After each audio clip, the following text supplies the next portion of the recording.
Well, you're still standing. Am I? I'm sitting. It's not a bird, it's not a plane, it's Superhero Slate. It's a modern podcast where we talk about everything that's great, like movies, TV, superheroes. It's Superhero Slate. Oh yeah. Hello, everyone, and welcome to Superhero Slate, the show where we run down the latest superhero entertainment news. We love TV, movies, and superheroes, so let's talk it all out. My name is Chris Dillard. And my name is Mike Royer. And this week we talk about a new big series for Disney Plus. All right, emphasis on the big there. Yeah, not Tom Hanks big, which is a big show. Okay. Just as we've predicted before, Mike, Ewan McGregor is returning as Obi-Wan Kenobi. He's still out there in the desert, man. He's just taking naps. When he gets older, he takes more naps. The dry air is good for that. It's just like that line in, was it Attack of the Clones, where Anakin hates the sand? By the end, Obi-Wan hates the sand, man. I would like to think it's the opposite, like Obi-Wan embraces it. He's like, I love the sand, and he just rolls around in it. Because he's just trying to be the antithesis to the little brat that fought him in the last movies. Maybe the sand's a villain in this one. I don't know. We're also going to talk about how Birds of Prey is getting John Wick stunts. That's not a bad thing. And more. Yeah, Chris, you've had a very, very busy weekend, and you have self-admitted to me mere moments ago you're very low energy. But I'm just impressed that this late in the day on a Sunday that you are willing to sit down and even record this podcast. Well, the thought crossed my mind. Should I even do a show today? And you know what? I'm doing it for the fans, Mike. I want people who count on us to do a show every week to have something to listen to. So this one's for you guys. Well, last week you told me that it was going to be a really late recording for you when we came to episode 236 today. And I was thinking in my head, I was like, all right, what do we do if I have to do this on my own? Do I just talk into a microphone by myself? Will that be interesting enough? Well, I guess I won't have Chris there contradicting me every news segment along the way, so I could get all of my points across. I could just brainwash this audience. But the lowest numbers of downloads ever. The one week. No, I'm kidding. No, it would be the following week if we told them it was going to be the same next week, because it's a sneak attack. Nobody knows what happens before they download the episode. They really don't. It's all pow right in the kisser moment. So you never know. But this weekend, I know you want to know, Mike. My place of employment is doing their first big official commercial. And I know no one who works there or works for any other competing companies listening. But I mean, it's a very expensive commercial. We had crew and people flying from LA to do this, and we filmed at a horse facility. So they had this big truck, and I don't know if I sent you pictures of the truck or not, Mike. But it's a huge, bigger than an F-150 truck where you sit on the top roof of it, and then there's a big jib out the back, and they move the jib as the truck drives beside the horses. So were you able to contain yourself and not make a cut of your jib remark? Because I know you're on the puns out there. No, that's actually one pun I did not make this weekend. You're like, these people are professionals. We're paying them to shoot a commercial. Yeah. Maybe I shouldn't say I like the cut of their jib. They all know I went to film school. I told one person, they ended up telling everyone. So they were like, "Oh, you know what's going on the set?" I'm like, "I do." So if I made that joke, they'd be like, "He's lying. He did not go to film school if he's making that kind of joke." You're like, "Oh, the pun side of me is conflicting with the educated side of me." Yeah, exactly. The one, it's really, really difficult sometimes to be me. But the past 4 days, this place we filmed at's 40 minutes from my office and my house, roughly 45.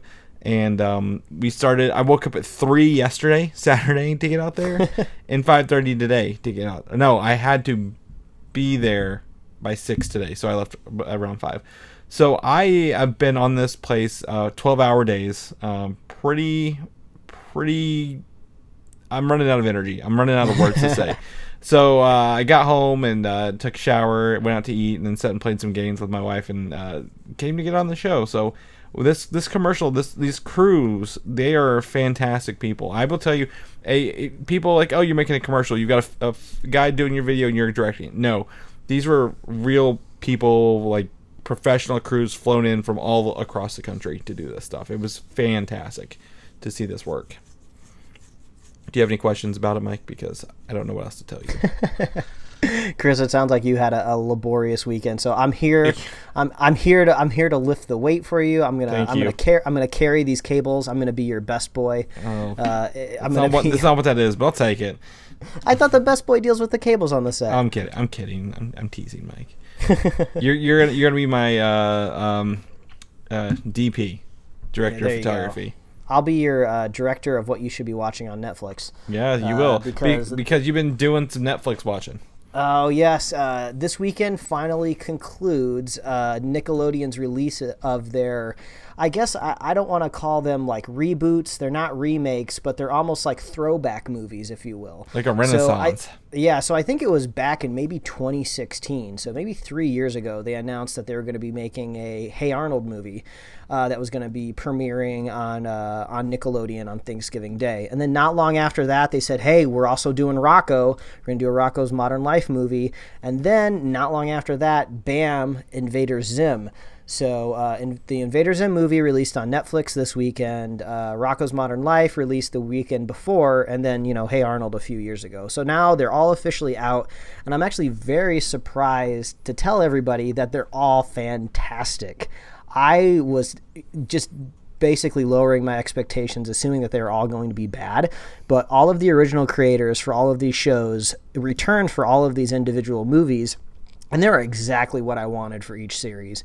The Hey Arnold one was like a sweet, nice conclusion for what you wanted for these characters. And I would say the Hey Arnold movie was the more kind of like kid-centric tone, even though it was kind of made for an older audience that grew up with the character. Still really great. The Rocco's Modern Life Static Cling was, I felt like almost like a punk rock type of animated movie. The creator, Joe Murray, seemed like he made exactly what he wanted to make. And I don't know if at some point in production he realized that maybe it wasn't going to be on Nickelodeon and it was going to be released on streaming, because it kind of loosens up and it gets a little bit more subversive and adult kind of halfway through it.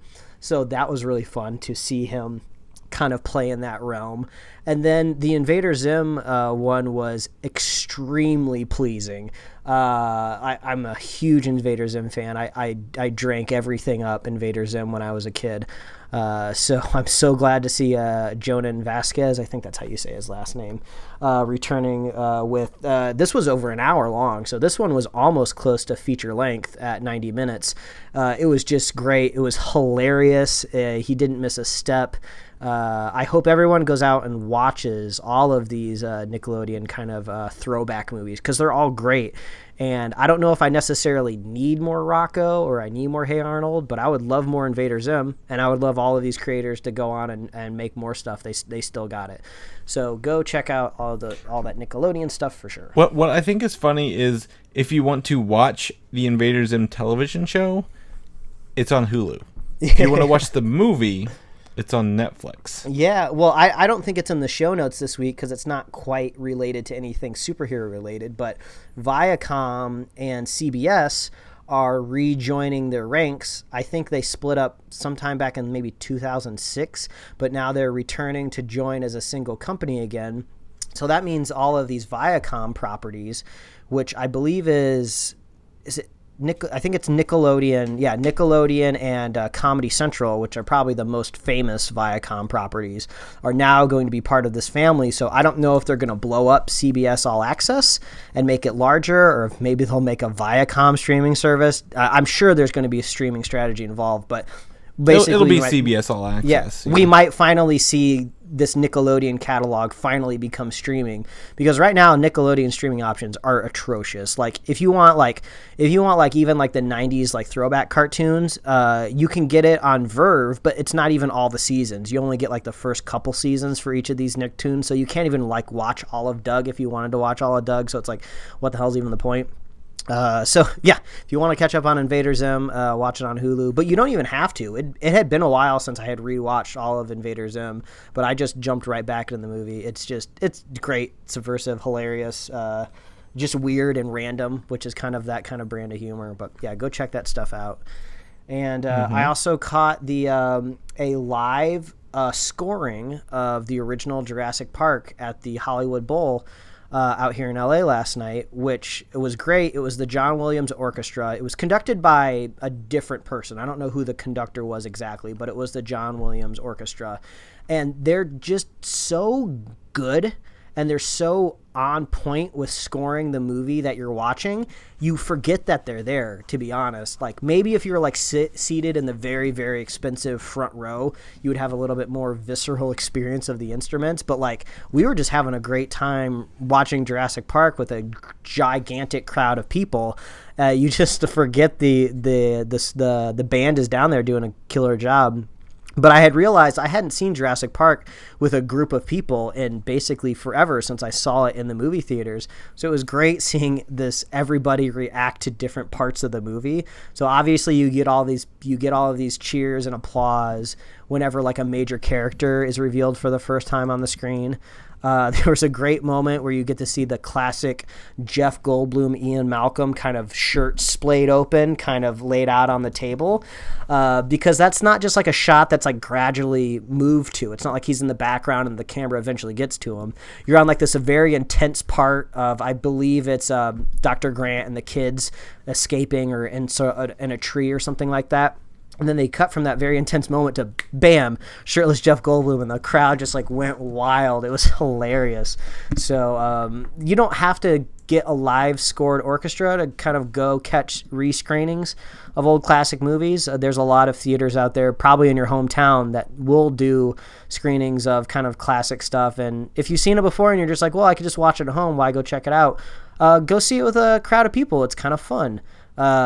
Like there was a couple lines in Jurassic Park where the characters reference, oh, this is top of the line, brand new technology, and they're looking at like CRT TVs, and everybody laughs that's around us. I know this. Bowl. It's a Unix system.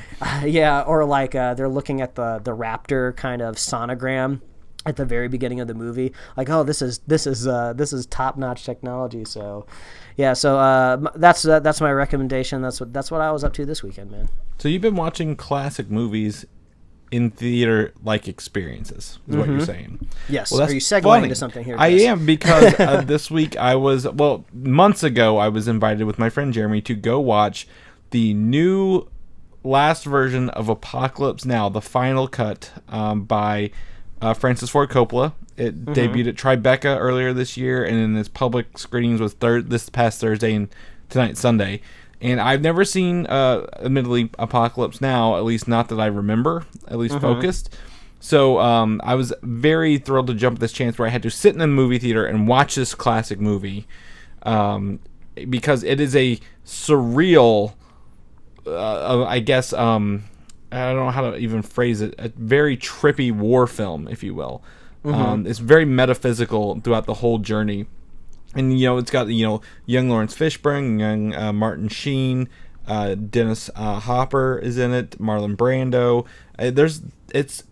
Harrison Ford is even in it. I don't know if you knew that or not, Mike, but it was a great experience. And my other friend Andrew, who listens to the show, he got to come along with us. It was his birthday. We didn't know that, so so happy late birthday to him.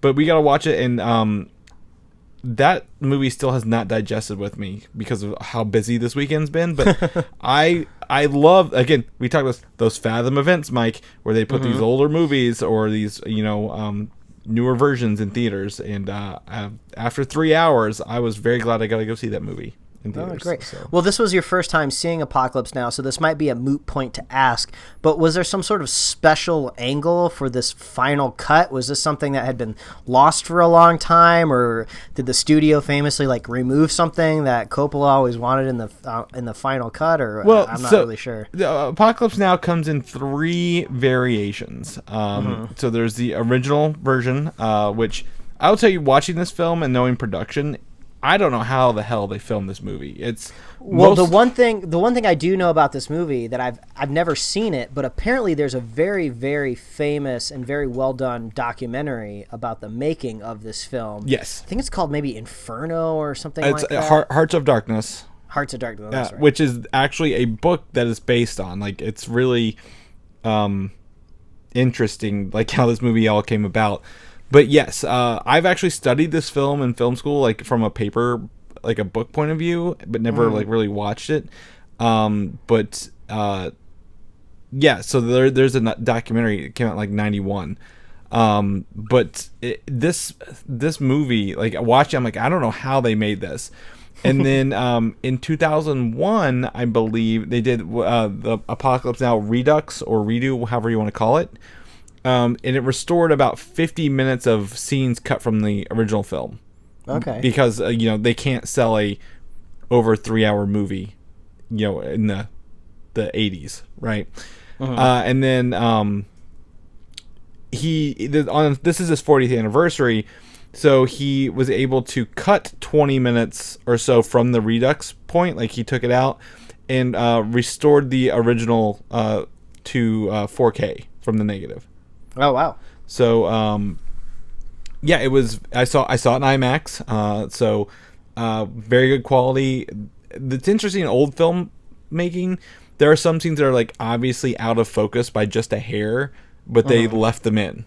And I don't know if it's to like soften the actor or something that they were seeing, but it was definitely a wild adventure to see some of that stuff done up close in that 4K technology. So well, it sounds like a very intense film, and if I had to add a double feature, go ahead and stream Dante's Peak on Hulu that I watched this morning about Pierce Brosnan versus a volcano. So you might be confusing it with the other competing film Volcano, but I assure you it's not. It's a different film. Seriously, you don't have to watch that movie, but it's fun volcano film. Yes, disaster movies from the 90s. They're so thrilling, Mike. But since we're talking about movies we enjoy watching, we're going to get into our news a bit here. And Mike always complains, it's got to be a slow week if we talk about who the cinematographer is on a film. However, I'm going to disagree on this notion for two reasons. One, this is Venom 2, Mike. Okay, directed by Andy Serkis. Already up a notch over last time we saw Venom 1, right? They've hired cinematographer Robert Richardson to film this movie. Now, Robert Richardson is not... He is a household name, I will tell you that, but you don't know his name. He has done, from Quentin Tarantino's movies, Once Upon a Time in Hollywood, both Kill Bills, Inglourious Basterds, Django, and The Hateful Eight. Wow. He also worked for Martin Scorsese on Casino, Bringing Out the Dead, The Aviator, Shutter Island, and Hugo, which I think Shutter Island and Hugo both won Academy Awards for that. Okay. And with Oliver Stone, he won an Academy Award with JFK, but also worked on Platoon, The Doors, and Natural Born Killers. I mean, that's quite a resume. Now, I'm not saying cinematographers are not important, but usually when you're doing like a nerdy superhero comic book news show, usually the cinematographer doesn't show up because those aren't really the type of movies that we're talking about. But for Venom 2, it almost sounds a little bit like overkill, but it sounds exciting, right? I mean, if you're getting a type of like cinematographer auteur like that on a Venom movie, where basically both lead characters in the film, Venom and Eddie Brock, said that they're basically losers. Well, I think we're going to get a hold. I think we have to take the notion of Venom 1 and throw it out the door at this point. Like I feel like this is going to be like not quite a soft reboot, but they're just going to be like, okay, Venom 1 happened, there are other symbiotes, great, move on. Like, that's really the only takeaway at this point. But what's interesting here is I think this is kind of going in terms of, like, maybe it's viewing its competition as the Joker movie rather than any other comic book movie. Possibly. Another, like, dark anti-hero, Joker's really a villain, R-rated film that comes out in October. And that's pretty much what the Joker is. I think that's what Venom 2 is kind of going to be, is something in that vein more than, hey, we'll never compete with Marvel. We'll never compete, with some of the lighter DC fare. So let's really embrace this. I guess do a film that we all want to make and make it look really good at the same time rather than just throw out another Venom movie. Obviously, the last one made money. Yeah, I mean, that's obviously what I thought was going to happen. They're like, hey, why mess with the formula that got us all this money? So I'm glad they're changing it up. So cautiously surprised. I mean, wow, wasn't expecting this. I will have watched by next weekend, I promise, Mike, Once Upon a Time in Hollywood. I have a few days off this week for this weekend, so I'm going to make up for that. But I will tell you, I really enjoy watching Tarantino's films, the look of them. because you know when you're watching them, and especially the more recently the Hateful Eight. I remember most of that's filmed in one little building, so I really enjoy that. And also, what was it? Woody Harrelson is the lead in Natural Born Killers as well, so maybe could be related to that crazy Woody Harrelson character being this Carnage that I think he's gonna be. Just get rid of the Sideshow Bob hair. That's all I'm saying. Yeah. We don't want the Sideshow Bob hair. Spider-Man: Far From Home has now become the highest grossing film for Sony Pictures, Columbia Entertainment, passing Skyfall, which came out, I can't believe, 2012, for that, with $1.109 billion this weekend. Now, Sony, please remember, you did not do this on your own. You did this because Kevin Feige basically helped you make a very successful, enriching movie. So I just always get worried that Sony, there's going to be two executives that just go out to dinner one night with Marvel. They're going to get in some sort of spat, and then they're going to let egos get in their way, and then they're going to be like, oh, we don't need you to make Spider-Man movies anymore. And then us consumers, us viewers, us fans just lose. So I just feel like there's just one ego trip away from somebody thinking we can do this without Marvel. We don't need them. No. So I'm always just very worried whenever I get any sort of Spider-Man news. I can see this going either way. No, this is definitely. Hey, Marvel made your number one movie ever. That's not James Bond, and James Bond they didn't have forever. I think this is just more positive reinforcement. And honestly, if they're taking Andy Serkis, who's been in several Marvel movies, right? Mm-hmm. They're probably taking some side notes from Feige, be like, hey, can you help us with our Venom movie? And he's pointing make it look good, get a good director people care about, and go this way. So I think there's some synergy here that we're not seeing behind the scenes. Oh, synergy! There's the word. Yeah, that's your word. I'm just using it. Okay, I'm just living in your world. But also, it's not the number one domestic movie. It's still behind the original Spider-Man from 2002. Ooh. In the very recent Jumanji: Welcome to the Jungle, so it sits at number 3 domestically. Well, we got another Welcome to the Jungle coming our way, so we'll see how that one does. You even know what the third Jumanji movie's called? Is Welcome to the Jungle 2? Oh God, it has. Isn't it called Return to the Jungle or something like that? Or I Next honestly, Level? Oh, it's called Next Level, I think. The Next Level, yeah. I don't even know. I had to look it up real fast. So I'm I don't know. I was like, I think it's a video game pun. It's the new Jumanji again. So, what's a Jumanji? Jumanji. Yeah. Okay, it looks funny. I'll give them that. They got me going. So, good job, Spider-Man: Far From Home. Marvel Studios is apparently looking to cast an actor with the codename "quote-unquote" David. Ooh, mysterious. The ruler of an ancient, distant kingdom. Uh-oh. Of course, all the news articles are like, oh my god, it's Namor. It's not fucking Namor. I'm going to be honest with you. It's not Namor. We have Shang-Chi and The Legend of the Ten Rings coming out, okay? Mm-hmm. Which could deal with an ancient, distant kingdom, right? Mm-hmm. The Eternals, dealing with ancient, distant kingdom. They've been around forever. David sounds pretty biblical. So I'm thinking maybe along the lines of Eternals, and this is that biblical character or something like that was misconstrued. Their superpowers are misconstrued as a godlike figure. I don't know. Or maybe it could be some sort of a rival kingdom to maybe Wakanda. I'm not really sure because they seem to kind of let us know about the neighboring rival tribes, so maybe they feel like they've got that nipped in the bud. Plus, are we to believe that there are other mysterious kingdoms also out there, just land-based? So, yeah, it could. The thing is with Namor, I feel like it's going to happen eventually. Who knows when or where, but, they wouldn't just leave that character to the side.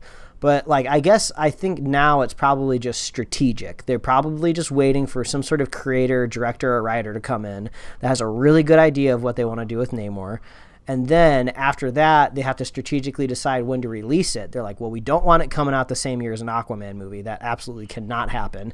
Do we do it just before an Aquaman movie comes out? Because this is like a machine right now at Marvel Studios. If they wanted to, they could put together a Namor movie and get it out before the next Jason Momoa Aquaman movie, since it's been so spaced out over there. So they could scoop him. They could scoop him on the next Waterman movie. Well, so I don't think they will. But. Namor, I'm going to make a bold claim. Namor will never get a solo film.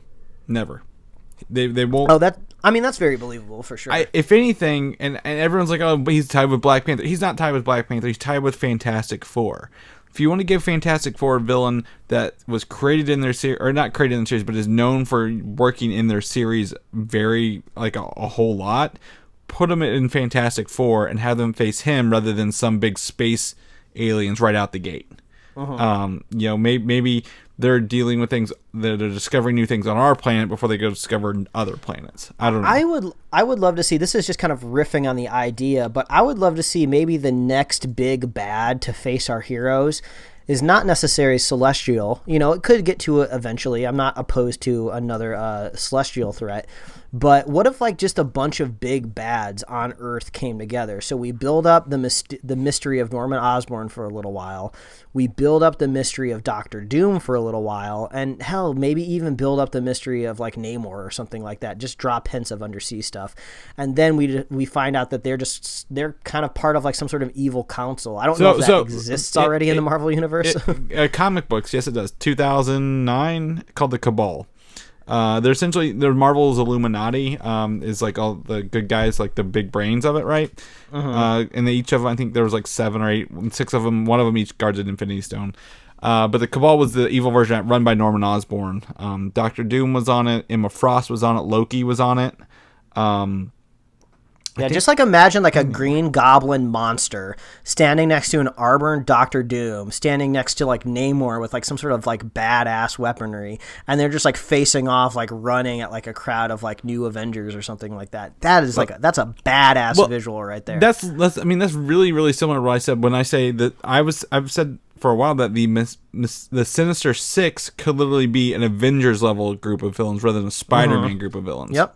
Because if he has trouble taking on one of them, almost dying against one each. I mean, 2 of them could take him down like that. Yeah, so. And also strategically, studio-wise, if you want to build up a threat for the MCU, you probably don't want to comprise that whole group full of like Sony property characters, because then they might have a little bit of a strong arm on you. But like if Kevin Feige's being strategic about it, he's like, hey Sony, don't get too uppity. We can just go ahead and throw out the Scorpion and replace it with a Namor that we own.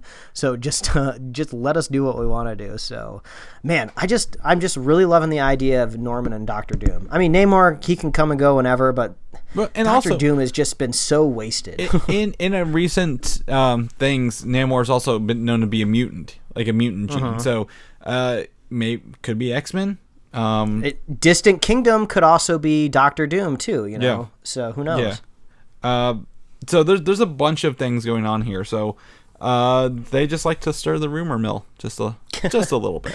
Do you think they sit around? They're just like, what should the code name be? It could literally be anything. Well, that's true. What's your name? Should we pick? What's your middle name? Pick an innocuous name? Like my middle name's David. Okay, great. Yeah, that's biblical. Great. That'll really fuck with them. Yeah, they're reading way too hard into this. Yep. Well, that's okay. We're gonna read into some more of this because Disney Plus has a quote unquote. This source is a big. In quotes, new series is coming to the streaming service. Oh, okay. So there are 2 theories. One is a Miss Marvel series because she embiggens herself with her stretchy powers, right? And that's part of her ability set. And people and executives like, yes, we're trying to get Miss Marvel in here. We get it. Okay. The other one is a Hulk, and the Hulk one comes from a rumor. Or not a rumor, a source who leaked the Hawkeye Disney Plus series, and I believe. There was another Disney Plus series they leaked, and Hulk was the 3rd one, but the Hulk wasn't announced this week. So maybe it's just going to take a little bit longer to do CGI for a Hulk, and maybe it's not in the next 2-year window they showed us. Well, we were all very skeptical when the idea of a Hulk or a She-Hulk's streaming show was brought up during the age of like Netflix and the Defenders, because we were just like how are they going to afford that? Like, I feel like they're just going to use every trick in the book to not show us the Hulkified person, because that's just going to be too much work. But these Disney Plus shows, very, very doable, because we don't even know how long some of these episode orders are going to be. It could be like a 4-episode series, for like a Hulk show. And they've already got the modeling down, because they did literally all of Endgame with Smart Hulk. Yeah, they could just all right, just pull and play with these models. Go grab that SD card with the Hulk model on it. We're gonna pop it in real fast, see what we can do. Yeah, I absolutely love the Miss Marvel idea, but the only strategic thing I try to think of is how quickly are we going to introduce all of these people with stretchy powers? I feel like we still haven't quite figured out how to nail it, like live action wise, like in the setting and people fighting with these stretchy powers. We see it a little bit in The Boys, which kind of actually worked pretty well. So maybe it's not going to be too hard to translate, but it's such a weird power set to have, and now all of a sudden 2 people in your universe have it. But I guess it works if Miss Marvel is streaming based. She might not ever show up in the movies, in the films. Or maybe if they do, maybe it's really fun. Maybe in 10 years they collide in some sort of big fight. And they're like, hey, you can stretch too. Let's do some really cool stretchy stuff side by side. Let's make 2 trampolines or something, Well, the thing is, Miss Marvel is not really a stretcher. She's more of a shapeshifter. So yeah, that's true. So they're close when she embiggens herself. She can do that, but well, because the way they kind of draw it in the comic book sometimes, it's she gets those big punchy fists. Yeah. And Mr. Fantastic does that before, but I guess there is different ways you can delineate the powers visually. Yeah. Or even they could say, "Oh, aren't you like Mr. Fantastic?" And she's like, "No, I do this instead of this." Yeah. It'd be a fun little thing, because Miss Marvel is known for fangirling. Kamala is in her books over the actual superheroes, which works out really, really well, because these characters have been around for a really long time now. So it does make sense in universe that there would be kids growing up that are just going crazy for these people. Mm-hmm. Especially after they save the world in Endgame, which I now have on Steelbook. So it's on the wall. It's on the shelf. Chris's copy of Endgame may now possibly survive an earthquake. So yeah, it won't survive a magnet. It's steel. But whatever. Speaking of Disney Plus, the What If series, Haley Atwell has was talking about her when she filmed her in-game scenes several years ago. 2 years ago, she said. So she said while she was doing one day she was filming this stuff, and the next she was filming the lines for the What If stuff, or that's cool. very similar. So she's recorded a lot of her lines, if not all of them, probably for this animated series. Well, and that's good, because if she was doing this as what is it, maybe 2 years ago, she was possibly recording lines for that kind of stuff. Yeah, at the earliest 2 years ago. Yeah. Yeah, animation's going to need more lead time than a lot of other stuff to get going. So we could be seeing this What If series maybe as soon as next year. I don't know if they have an official release date for that series, but hopefully we won't have to wait too long for it. Yeah, we already know the date for it, kind of the window, so I think we're good. I think maybe we can get more of an episode order, or the content sooner than later, especially if people are recording their lines. Eventually, something's going to slip out there. Give us some deets. We want them deets on this. So that's cool. Have you watched the latest season of Agents of S.H.I.E.L.D. yet? I only caught the season premiere. I haven't really got around to finishing it, so I would say no. Yeah, I have not either, and I'm a big proponent of S.H.I.E.L.D., one of the biggest, but I've not watched this season yet. And now it's all done, though. I can probably crack through it real quick. The guy who, the director, cinematographer of our commercial shoot, his girlfriend is best friends with Chloe Bennett, so he took the picture that I had with Chloe and sent it to her.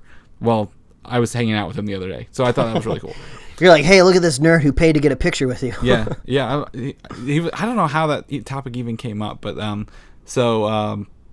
anyway, in season 5, Patrick Warburton showed up as a recording of a character named Rick Stoner, and he will be reprising his role of Rick Stoner in the show's upcoming final season. Oh, yeah, because this wasn't even this season that just finished up. It was even the season before with all the kind of time travel. He was like a hologram for that base, that shield base that was like kind of old technology. So he was the lighthouse. He was playing like an old folksy type of hologram. Yeah. Yep. Well, more like a 60s business kind of guy. He looked like the older Howard Stark in the Iron Man 2 video. So yeah. Well, hey, I can't get excited. I can't not get excited when I hear Kronk. So Kronk's the man. You mean Putty? Sure. Yeah. Whatever reference you want to give Patrick Warburton, he's been about everything at this point. I think he was also doing a commercial for like a soup and salad buffet. I don't remember what it was called. Soup Plantation. He did the Soup Plantation. He did commercials for that. So hey, maybe that's your Patrick Warburton. Soup Plantation. Yeah, don't worry about it. I'm gonna have to look this up later. I'm gonna jot that down. See what's going on. But if you haven't watched Agents of S.H.I.E.L.D., that's fine. Maybe you want to catch the whole show when it wraps up next season. But we've got some other stuff to look forward to from Marvel Television that's not necessarily Marvel Studios with the Ghost Rider and Helstrom spinoffs. Ghost Rider at least is a spinoff. Helstrom is a new series. But apparently they'll be referred to as a banner called Adventure into Fear with possibly another 1 or 2 shows. Oh. So I thought that was cool that there might be another. Maybe because I would imagine Supernatural. these are these coming to Hulu then? Is that what we're theorizing? No, they're confirmed for Hulu. Okay, gotcha. Maybe maybe even like Cloak and Dagger. Maybe they'll leave their ABC family and join Ghost Rider and Helstrom. That might be crazy. Yeah, I mean it could. I don't know. I mean, I don't know. What would the third? I guess. I guess Fear series be like? Is there any? Well, we know it ain't Blade. Yeah, it's not Blade. Ghost Rider. I was trying to think of. There's called the Midnight Suns. Was this a group of Marvel characters? I'm gonna have to do a quick thing here to look it up because I mean it had like Man Thing in it at one point. Punisher, Moon Knight, maybe. Moon Knight. Who knows if that guy's ever going to make it to a screen. Yeah, Morbius. I mean, they're not making a movie of that over at Sony, right? But so I don't know. There's some opportunities for some of these other, I guess, street level supernatural people. Who's the guy that controls the TV side of things? Jeff Loeb. Jeff Loeb. Maybe they just need to give him something to do so he doesn't cause too much trouble. God, yeah, just take it away. Put him, let him down easy. Put him away. Like Jeff, just here, go play in the sandbox over here. And it's a literal sandbox. I don't want a metaphorical one. He's like, I'm gonna make a streaming show for Sandman. Yeah. Well, yeah, maybe they could be doing that. I don't know. But apparently Black Cat was also one of them, and a character called Werewolf by Night. So. Well, before I forget, since we're talking about bizarre comic book TV shows, because it looks like we're about to move on, I looked up the reviews for the Pennyworth show because I saw a billboard for it out here in town, and I was like, oh yeah, I forgot about that show, and it aired at the end of July. There's 3 episodes out now on Epix if you have that, and surprisingly, they're rated positively on IMDb, which is usually a pretty hard ranking system. Usually they're not too lenient over on that website, but it's clocking in at over 8 stars for each episode. So, color me shocked. First it was Krypton, and now it's Pennyworth. So I don't know if there's much to the show besides just the concept of a young butler. I don't know if we're getting any like proto Batman villains in there anywhere, or Court of Owls, maybe proto stuff. But Pennyworth surprisingly getting good reviews, so I'll leave it at that. Maybe we'll swing back around to it at some point. There are 5 episodes out now, and I only know this because it is on Epix was just added to my streaming service, the DirecTV Now, AT&T Now, whatever. Okay. So they just added Epix as one of the included channels. Yeah, if anybody out there is watching Pennyworth, you have to let us know if it's any good. I gotta know from you directly, right into the show, tweet at us, DM us, whatever you gotta do. I gotta know if anybody's watching Pennyworth. I'm just very curious. Yeah. What's cool about what you mentioned is I went and looked on the reviews here just real fast. It's got over 1,000 reviews, right? But the last 2 episodes only have less than 20 each. So maybe it's starting to trail off. I think the viewing viewerships may be starting to trail off, but there's 5 more. like I said from the beginning, it's just a hustler from a producer. Like some producer's like, I'm gonna get money out of some network for making this show. So good on them for getting a little cash out of Epics. How do we turn the Butler into a television show? It's just like Teen Titans Go to the movie, Mike. The Butler got a movie before the Sidekick did. Alfred gets a movie. No. Yeah, Batman's best friend, Batmobile. So yeah. That's always a good one. I was thinking about that song the other day at the beginning of that. Oh man, I want to rewatch it now. Yeah, maybe you want to rewatch Aladdin. Did you even watch Aladdin? I haven't even seen it. Maybe the cartoon one. Have you seen the cartoon one at least? Of course I've seen the cartoon. Okay. Have you seen the sequel, Return of Jafar? I have actually. It's I don't remember much from it, but I remember that one. And didn't they make a third one with like Aladdin's dad? Yeah, I think it was 1,000 Thieves or something like that. Yeah, and I think I remember some sort of like ocean dwelling component. Like maybe there was like a boat or he was a captain or something. I don't know. But yes, I do have some Aladdin lore in my noggin. Okay, perfect. Because they're thinking about making a sequel to the live action Aladdin already. So we're getting our first live action sequel. You know what? Or no, second. You know what? Do it. I don't even care. Do it, because the main reason I'm not watching these live action Disney movies is I've already seen them. Like everyone's big critical take of the Lion King movie was it's the animated movie. They just remade it with prettier graphics. So yeah, if they want to make a sequel to Lion King, if they want to make a sequel to Aladdin, do it. Just go crazy, because then at least it's kind of like new content. I will tell you, Aladdin is completely different. Yeah, at least they're like plussing up maybe something that was older. I don't know. Aladdin is the new live action Aladdin. It is a new movie, way different than the cartoon one. I will tell you that. It's got a couple of the same songs. That's fine, but like it is not the same movie shot for shot. Which I haven't seen The Lion King, and I don't plan on doing so. But I guess the Angelina Jolie movie that's getting the sequel this year.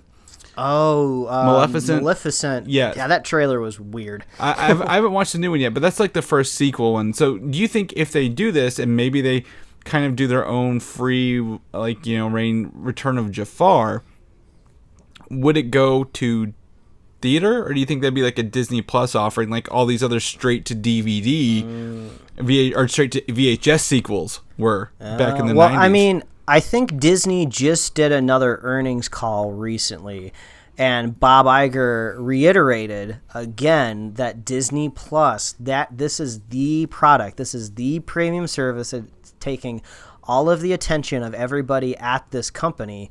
So I think if something goes to Disney Plus, I think they don't think of it as like a straight to DVD thing. I think they're like, well, this is premium content that we are going to get people to subscribe to this service for. But I mean, I think that just goes for just a strategy in general. Like when a new Disney movie is announced, like, do we just kind of patiently wait at the very end of this Disney trailer to see if it says Disney Plus or if it says going to theaters, like, oh, what is this going to be?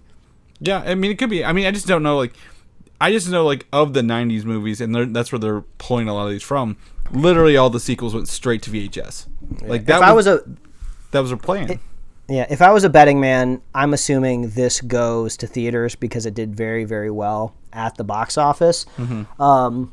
If for some bizarre reason Disney Plus was kind of floundering and it was up against the ropes and they didn't have quite the subscribers that they wanted, I do not think that's going to happen. But if it was, that definitely could be a strategy that they pull. They're like, let's pull this from the theater, let's put it directly on Disney Plus, and we will get subscribers that way for sure. I wonder if maybe they'll do like sectioned rollouts. Maybe some movies will get domestically released and then internationally released, because I hear about like these box office numbers, coming out of China, and they use these numbers to like stoke the headlines for their movie. It made all this money, but China keeps a lot of that money to themselves. Like, I think that's the deal. Like, if you release a movie in China, that country gets to keep quite a large chunk of that box office. So maybe they're just like, hey, we don't need your distribution method anymore. We got Disney Plus, and we'll just put it on there. So I don't know, the dynamics, the land, Chris, it's a changing. It is. There's no telling. I'd probably guess theater as well. But did you know that in the Aladdin and the King of Thieves, the what's his name? The genie's voice didn't do Return of Jafar. He only did the first and third one. Oh, okay. I'm doing some research here while I'm looking this up, but yeah, Aladdin live action. There you go. Obi-Wan Kenobi finally confirmed to be happening, Mike. Yep, there we go. Ewan McGregor. I was looking through the past because I remember doing an image for our episode where I found that picture of Ewan McGregor. Bless him for doing a Jesus roaming the desert movie, because he looks exactly like Obi-Wan Kenobi on Tatooine, and that's what a lot of other publications had been doing at the time. So I went and I looked it up, and it was almost exactly 100 episodes ago, 2 years ago, that we talked about this kind of first rumor percolating up. So now, almost exactly 2 years later, now it's finally been confirmed. It just goes to show you, sometimes on this show, when we're talking about rumors, even if they die off and they go away, who knows, 2 years later it could come up. It just goes to show you a long-term listener of the show does get paid off every once in a while. So, of course, I went and I found a new image that I hadn't used before from that Jesus Desert movie, and I photoshopped another lightsaber on his hand to just give you another idea what Obi-Wan roaming through the desert could possibly look like. Yeah, I mean, it's one of those things we've always wanted. When we knew that they were doing prequel movies, we were like, oh, okay, this is the one that's going to work, right? This is the one that makes the most sense. They never did it. But now, with the advent of Disney Plus and literally the fact they're spending Game of Thrones money on their TV shows there for Star Wars, because Star Wars is in a precarious place right now. Getting Ewan McGregor to come back and do this Disney Plus series, which is hopefully Obi-Wan Kenobi fighting the sand in the desert with a lightsaber, just hacking at it for years and years on end, is crazy. I mean, he's the only character to reprise this role right outside of the movies. I guess in live action, not animated stuff. I feel like this series could possibly be a little bit depressing, right? Because when we join him in Tatooine in the very first Star Wars movie, he says, like, Obi-Wan, wow, that's a name I haven't heard in a very long time. And he's being very sincere about it. He's not, like, trying to be coy and, like, necessarily hide his identity. He's literally become, like, a different person, like a hermit. Like, that life of his was so long ago. So this almost feels like it's going to be almost a descent into, like, madness for Obi-Wan. Like, at the end of the series, is he just going to lose his identity as a Jedi? Like, I feel like this could be really sad, you know? Yeah. Or, I mean, worst case scenario. I'm going worst case scenario here, Mike. Mm-hmm. He does that thing where he is the dad of what's her name? And Rey. Rey, and we find out literally after this next movie, and that's why they've been saving this the whole time. I get, yeah, possible. Obi-Wan, he gets lonely in the desert. He might have to take a couple shillings and go visit a seedy establishment to get some love and comfort. Yeah, I don't know. It's gonna be wild. There's a lot of things that this could do, and there's a lot of things it may not do. But I'm of this. I mean, we saw the footage of The Mandalorian, right? Loved it. This might be a great opportunity for Star Wars to have another show on their hands that works out really well for them. Ewan McGregor finally gets to be in a Star Wars property where he's not sidelined by just like very bizarre directing from George Lucas and just sound stages all around him and just acting on a green screen in front of like a tennis ball on a stick. I'm not saying that's bad filmmaking, but as we all know, the prequels were almost entirely filmed in front of a big sheet of colored film, so... he might like to flex his acting muscles a little bit here. Mm-hmm. As long as he says hello there, I'll be fine. That's all I really want him to say. Or what is the Star Wars line? I've got a bad feeling about this in every movie. Do we know the origin of where he came up with the name with Ben Kenobi? I don't know if that's ever been dropped anywhere in the lore, like if there's a character out there named Ben that he took it from. But I hope it's not this weird, bizarre Han Solo moment where we find out the origin of his name, Ben. I hope he just like comes up with it randomly. He's just like, my name's Ben, and we just don't really know where he got it from. He's just like, yeah, I'm Ben. I mean, isn't it like literally sounds like old Ben Kenobi? Because that's what Luke's uncle says. He's like, old Ben, Obi-Wan. I mean, I don't know. Obi-Wan Kenobi, old Ben Kenobi. It sounds pretty close. I mean, they don't seem like they have a lot going on the sand planet, man. Tatooine does not seem like a place where they're like, we need to literally know everyone and pronounce things properly. Ben is like the John Smith Tatooine. Yeah, everybody out here is named Ben. Yeah. Ben. If you really want to blend in with the environment. Oh, Ben Smith, Ben Kenobi Smith. Yeah, he's up there. Yeah, there you go. Yeah. He kept his last name, which really says he wasn't hiding very well. Yeah, that's the most identifiable thing about a person is the last name. Oh, wow. Yeah, all right, I don't know. Star Wars. Star Wars. There we go. More Star Wars news. Rian Johnson has confirmed that his new trilogy will not focus on legacy characters, meaning anyone who's been in the other 9. Chris, films. I can tell it's been a long weekend for you when you call him Rian Johnson. That's really how you pronounce his name. No, it's got to be nope, Rian Johnson. It is. I went through this 2 weeks ago. All right. Well, if that is the phonetically how you're supposed to say his name, the rest of Hollywood does not call it. Everyone as I've ever come across calls him Rian Johnson. Yep. Or Ryan Johnson, at least some sort of like version of Ryan. Yeah. No, I mean, I went and looked up some videos on YouTube to hear. But anyway, so his trilogy not focusing on legacy characters, which A, great, B, yeah, that's pretty much what's expected. I don't know what else to really pull out of this. We've gotten no hint that any of these legacy characters will be moving forward, so it seems like this is all wrapping up. Yeah. The only thing I can think of is, what is the I'm really looking forward to his next movie, Knives Out, by the way. Have you seen the trailer? Oh, yeah, that trailer looks really fun. Yeah, it looks really cool. And then we're still trying to figure out what the status of the Game of Thrones guys. Oh, the D&D. Yeah, D&D. Yeah. Was that what we call them? We call them D&D? Yeah, I think that's what people shorten them to. Is that what people in everyone else calls them, Mike? Because I don't call them that, apparently. Hey! I watched a very in-depth YouTube video, YouTube takedown of the D&D guys the other day, and D&D seems to be the way to go. Oh, okay. You think they're gonna stay after thinking about it for a week? I mean, I don't know. We just haven't really heard much, They signed that deal with Netflix. We kind of talked about them maybe just being producers in name and just cashing in on their credibility, but it seemed like HBO dumped them because the ending of Game of Thrones did not turn out well. Who knows, Chris? The Star Wars is the Wild West right now. It's not really Star Wars. Do you think Disney will let their 2 biggest names who are working on one of their top 3 properties work for their competing streaming agency?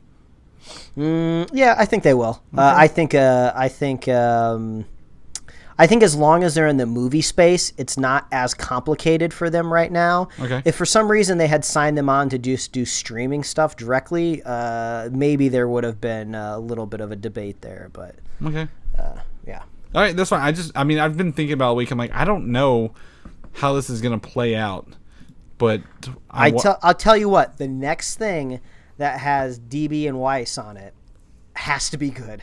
If it is not good, everyone's just going to keep trashing them. They need a win. They need a home run the next time you see anything that they make, or people are just going to shove their name into the dirt. I am so waiting for them to be fired from Star Wars, just like all these other, film couple people have been for not like meeting standards. So we'll see how that goes. Dark Phoenix. I know this is going to blow your mind, Mike. This is going to blow your mind. You sitting down? Yes. Ends its theatrical run as the lowest X-Men film in the franchise. Womp, womp, womp, womp. It only earned in its entire run $252 million versus the next lowest one. So this is the lowest. The second lowest was the original X-Men movie from 2000 at $296 million. And I'm sure those budgets are catastrophically apart. And I have not looked up the budget of Dark Phoenix, but I would guess at the very minimum it was probably $150 million. I think it was 250 is what I saw. Yeah, so that's even worse. Add in the marketing, even though they didn't do a lot of marketing, they still did some. Plus, put in the reshoots there. There's no way that movie made money. There's no way Dark Phoenix made any money, and they're not going to make any money off of box sets with it. Nobody wants that film. Well, they said they didn't make money last week when they did the third quarter for Disney, and they had the biggest operating loss almost ever because of Dark Phoenix. They blamed it on Dark Phoenix, but I don't know if the specific numbers ever came out. I think they're just like, hey, a couple other properties didn't work also, but Dark Phoenix was the leading loser. So, wow, way to go down in flames, X-Men. Yeah, I was actually watching the original X-Men earlier. My wife had it on television while I was doing the show notes, and that movie. doesn't hold up as much as I thought it would. Oh. Shout out for good X-Men stuff. The second season of the Wolverine podcast. I don't remember what it's called off the top of my head. It's not a long night, is it? No, because that's what they called the first season. I think the second season's maybe called like the Long Trail. The Lost Trail.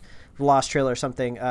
It was exclusively paid content on Stitcher for a while, but now the new episodes are finally starting to drop for free on iTunes. I haven't listened to the second season yet, but man, the first season is great, slow, fun burn to listen to. Great to listen to when the sun's down too. It really fits the mood of that first season. Not sure about the second season yet, but if you want good Wolverine content, go check out that podcast. It's great. It's really fun. How many episodes are in season 1? 10 maybe. I would guess at least 10. Yep, 10 right here. Okay, cool. Yep. Because this one has 6 right now on the current app, and I just don't know how frequently they come out because it's been about 2 weeks since the last one. I don't know if this is a good or bad sign for the podcast. I don't know if it recoups a lot of the money for production when it's Stitcher Premium, but I know when it was released for free on iTunes, a lot of the mid-roll ads didn't get downloaded into my stream of the show. So I don't know if they just hadn't sold that ad space, or maybe their back-end tech just wasn't working when I was listening to the first season, but I got to listen to a few of those ad-free. So you might just be able to have the premium experience even without paying for it. You just got to wait a little bit. Yeah, I think the first season did, when it came out for everyone else, it did come out ad-free, but this one like is coming out with ads, kind of like almost in a live kind of format here. Because I'm looking at it on Stitcher right now, and they do have 7 episodes. So okay, yeah, go check it out. Great Wolverine content. You don't have to be Hugh Jackman. Do you recommend binging it? Oh yeah, for sure. This is definitely something that you could binge. But podcasts, I think, are best used when they're also strategic too. When you need to just kill some time or you're going someplace. So it's a great companion to your life. It doesn't necessarily have to be like lay down on the couch like a therapy office and listen to it. But go check out that pod. That's where you're wrong. I want to lay down on the couch and listen to it. Eyes closed, lights off. Anyway, speaking of things that go down in flames, Krypton has been canceled. Oh man. The Sci-Fi is ending the show after its second season, which I think just wrapped, maybe. You must have been biting your lip a few segments ago when I brought it up talking about Pennyworth. I did. I didn't say a word. And the Lobo spinoff from Krypton is also out at Sci-Fi as well. However, the production company Warner Horizon is in talks to maybe move the show to other outlets for other seasons, and that includes possibly HBO Max or DC Universe, but no solid details on where they could move the show at this point. I wonder who owns Sci-Fi. It seems to be this kind of bizarre, like out there nerd network that seems to create a lot of good content but can't support it. You know, like they couldn't support The Expanse, so it went over to Amazon. I guess they can't support Krypton, which we heard was good, so maybe it lands on a more niche streaming service where it finds an audience. I wonder if maybe Sci-Fi ends up getting bought up at some point in time. I don't know if they have a whole lot of original content, but there you go. Sci-Fi just can't hold it up. Yeah, no, I mean, they said that Krypton had the most views. I know during its first season in the past 4 years of Sci-Fi's all of its shows. So Sci-Fi is owned by NBC, so there is a chance that maybe that stuff could come to this weird NBC streaming app that's coming out next year. So they got a chance there if you're a Krypton fan. Yeah. So I'm pretty sure this just wrapped this week too, which was weird. They didn't say it was canceled. I don't know if it ended on a cliffhanger. So that would be interesting to know if it did. Chris, I hate to be the bummer to let you know this, but the planet explodes. So if that's the cliffhanger, like the planet's getting ready to blow, and oh no, next season is it going to blow up or not? we know. Yeah, but that's if it's a straight prequel. This involves time travel and alternate things happening. So they J.J. Abrams Star Trek'd you. Yeah, they do. So I don't know. I don't know I know very little about this. I just know people really enjoyed it. So if you're a fan, maybe here's best of luck to season 3 for you. Birds of Prey and the something whatever Harley Quinn movie is coming out early next year, and director Chad Stahelski, who's known for his work on John Wick, is to oversee and direct the second unit filming for action scenes on this movie. All right, I don't really know what I take away with the second unit, because isn't the second unit usually the squad that goes and picks up the shots that aren't as important? No, to the rest of the story? Second unit's probably there are a lot of action second units. That much I know, but he will not be credited for his work. But his stunt firm has been working on the film the entire time. So I don't know if this is like maybe they're trying to maybe get him a job doing a DC movie later. No, I don't know. And like, hey, come do this. You're already hired. Your company is you're hired. Come work on this. Don't take all the credit, and we'll put you in another movie later. If you're a stuntman in Hollywood right now trying to get your own movie made, this is the time to do it. Praise John Wick for making stuntmen like legit directors now. So I could totally see a stuntman making a movie now, which is something I don't think I could have said a few years ago without John Wick kind of blazing the trail. And I could be totally ignorant right now. There could be a stuntman out there who's done a movie way before John Wick, and I just don't know. But John Wick at least made it cool now to hire yourself a stunt person. But this news just makes me realize it has been a hot minute since we've had a DC movie, right? Like, we're just kind of slowly waiting for this Joker movie to come out. Which there's a chance it could be really good and it'll be really fun, but I don't think it's going to open the doors to any sort of speculation of maybe where the DC universe is going. Like, I'm not anticipating like a really cryptic after credit scene for Joker, that's like setting up a bigger universe. So it just kind of seems like it's going to be a one-off, just kind of interesting, hopefully great movie. But man, I need like Wonder Woman to come out to like entice me with like the next 10 years of DCU. I need Jason Momoa to pop up in an after credit scene, or Shazam. You think they have 10 years planned out? I don't think they have 10 months planned out, Mike. Maybe they're starting to like, okay, maybe the next Shazam movie will come out on HBO Max. Who knows? Yeah, I mean, I think we'll still get the theater ones. I mean, but like Wonder Woman, Shazam, and Aquaman are the big draws right now, right? Mm-hmm. Birds of Prey, Joker, and Suicide Squad are the fillers. Yeah, I just want like a state of the union for the DCU. Like they don't have a head. They don't have anyone to tell you what's going on. I just desperately need a panel where they sit down and tell me something. Like, we're getting D23, next week. That's going to enlighten us a lot more on the future of Star Wars. And like, man, I need that with DC. I understand that they might not have it. They might not have their shit together right now, but I can't get excited if I don't know what's coming up. Yeah. Yeah, or at least, like, why is it taking so long between movies? Like 4 years for Aquaman to Aquaman 2. Uh-huh. And, who knows? They haven't even announced the Shazam 2. Batman, will they? Won't they? Maybe. I believe there's a Batwoman or Batgirl movie maybe in there too. God, we don't even know. They need to do something. But that's okay, because they're casting for the G.I. Joe spinoff Snake Eyes movie. And by God, we got more information on this movie than we do most of the other DC films coming out. So they're eyeing Henry Golding, the lead actor in Crazy Rich Asians, as the lead character. And you're going to make it an origin story of how Snake Eyes, his father died. He joined this ninja clan and became a ninja. Yeah. So it's an origin film. And maybe we learn why he doesn't talk, because he does not talk in the other movies. I just love how you have in the show notes, you have the phrase pre-Joes, which is something now I'll have to add to my lexicon in the G.I. Joe cinematic universe. Well, is this pre-Joe or post-Joe? Yeah, post-Joe. Because I gotta know how I gotta set up my watching order for this weekend, because the cinematic G.I. Joe universe is now 30 movies deep, and I gotta know where the pre-Joe line lies. What's fun here is today we have alone referenced at least minimum 3 movies that the actor Ray Park has been in. He played Snake Eyes in the G.I. Joe movies, right? The newer ones. He was Darth Maul in Phantom Menace and Han Solo spinoff movie. And then he was also Toad in the original X-Men movie. So hey, there you go. He's probably happy people are talking about him. Yeah, except now he doesn't get to play Snake Eyes anymore. So poor guy. He's just cutting himself out of work here.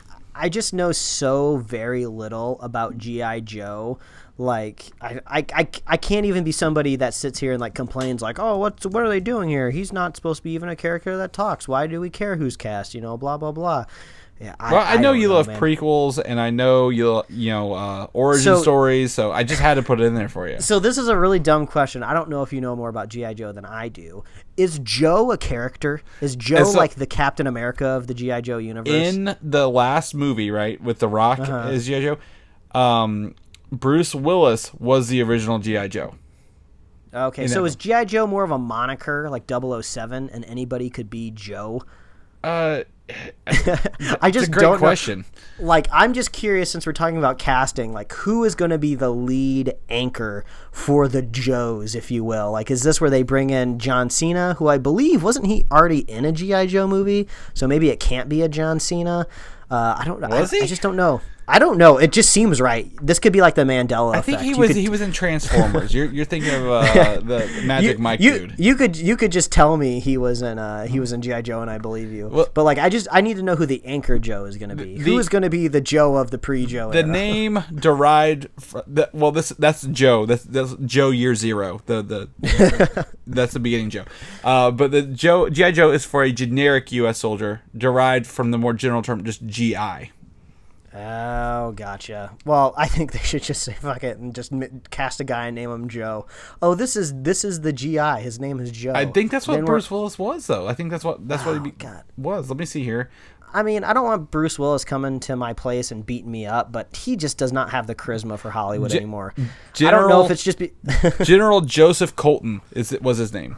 There we go. We need a Joseph Colton. Who is going to be our Joseph Colton? Well, by the time this movie gets made... Is it a prequel? Is it year zero? Is this the moment he becomes Joe? G.I. Joe? Is this where he's fumbling? That's his enrollment moment. The enrollment moment changes the entire way we number this year system. I tell you what, Hollywood does have the advantage, though, when they make a military movie, is if they film it and shoot it just right, they'll get some money from the U.S. government to pad that box office budget. So recruitment goes up so much whenever a G.I. Joe movie comes out. You know? Yeah, just get some glamour shots of some aircraft carriers, and you paid for craft services that day on the U.S. government's teat. Yeah, I mean... I have no idea what G.I. Joe is either, but I can't wait to see him cross over with the Micronauts. Exactly. The Hasbro Connected Universe is really what's got me interested. Like, how are they going to tie this in with Transformers?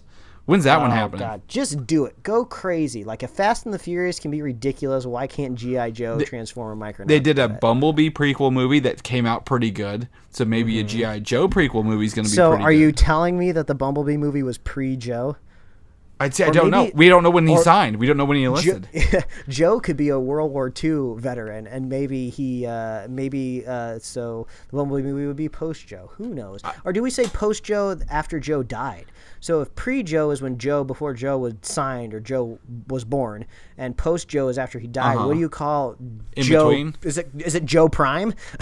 No. Joe I guess after Joe, AJ would be after death. So Joe has risen. Yeah. He is here to give you the best movie of the summer. I'm gonna say he's gonna be in Operation Desert Storm Joe. Okay. I think that's where it's gonna be. So Bumblebee would be pre-Joe.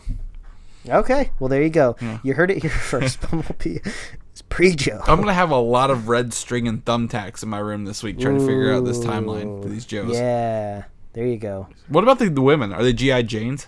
Because that's another movie. Yeah, that's true. That's another spinoff. They're like, all right, we're gonna make 18 origin films. well, the G.I. Jane. Do you not remember that movie from like the 90s? I do remember that, but that was not Hasbro connected, I don't believe.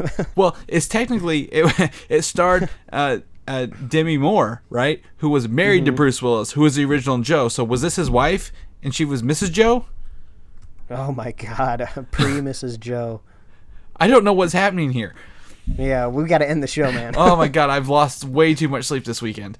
He's lost the thread. Oh my God. Okay. All right. No rabbit hole. All right, guys. Well, thank you for listening. Mike, if people want to know what you're up to, what you're doing, where can they find you at? Well, they can catch me at Mike Royer Design on Instagram and Twitter. And you can get my webcomics into your eyeballs at pickledcomics.com. Chris, if people want to catch up with you, see what you're doing, where can they find you? If you want to find me and figure out what I'm doing with my life this week, because I don't even know, you can find me on Twitter, Valdan, Valdan, or Instagram, Valdan87. If you were interested,